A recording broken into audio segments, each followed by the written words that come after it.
So now that we've finished the presentation, what we're going to do is we're going to head down these stairs. I'm going to talk to you a little bit more about the site, and we're going to show you some more things. This will lead us to our bird feeding. So as we approach the top of the stairs here, you can actually take a step to the left and take a look across of our site. So as we pan in here, what you're going to see in the distance is a silver roof. This is actually the top of one of our pre-release great green aviaries. So our site goes on for about 1 kilometre over into the jungle over here, and this is where we have almost 100 birds in captivity, combined between those great greens, Scarlet Macaws, breeding, pre-release and social birds. So that's where all of the action goes on and where these birds in the wild today have come from. So as we head down the stairs here, you can see we have many of a local wildlife here. We try to plant local plants to promote the wildlife to be around, especially as all those flowers start coming through, then we can get all of the butterflies and hummingbirds and things like that coming round. So as we reach this next corner, where we're going to see is a dirt track over here. This is where our new tour will extend to in the future, and hopefully we'll be able to see that in the future as well. I'll be able to show you guys. But as we reach down to round to this corner, we can follow this black and white rope up into the sky. So what you can see up here is in fact our water bowl. So here in the Guanacaste region, we're in a very unique part of Costa Rica.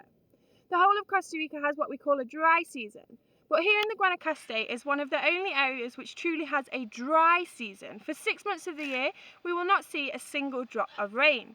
So in primary forest, we would see that the macaws here would receive the majority of their water consumption through fresh juicing fruits. Unfortunately, now due to secondary growth forests, we no longer have as much of that. So we like to provide a small extra water source to help our macaws through the dry season. We've got a little guy that's just turned up. You can see him here having a nice preen.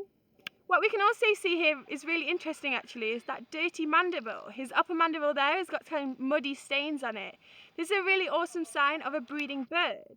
So as these macaws nest inside of those cavities, they dig inside of this, and this creates a very stubborn kind of sappy dirt on that beak. So these guys are very messy eaters, and they generally remove this dirt with the likes of wiping their faces on branches. But they also have a keratin layer over the top of this beak, which is maintained just like our fingernails throughout the year. So this stubborn dirt that comes from the nesting cavity is removed more through the long-term maintenance of that keratin layer rather than just 1 or 2 wipes on a branch. So this is really cool evidence that he's a breeding bird. Also, he's on his own, and this is a really fantastic sign of a breeding bird, because the only time you're going to see a bird on their own is when they're breeding. So he's up here now. So yeah, he's on his own here, and they're so sociable, they spend their whole lives in social groups, that when it comes around to breeding season, they split off into those breeding pairs. Once they've got an active nest, then the male becomes the primary forager, and this is probably what we're seeing right here. What a cutie!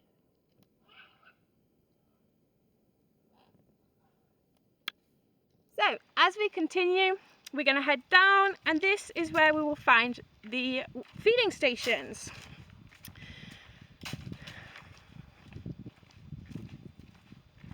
Another beautiful sunny day in Costa Rica.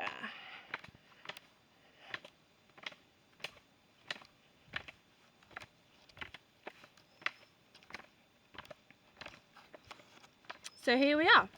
This is our final platform. As we come down, you can see our feeding stations out here from morning feed.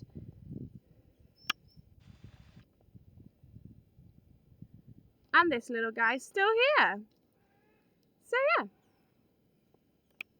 Please log in next time to see our feeding, and maybe this guy will be back again. Thank you very much.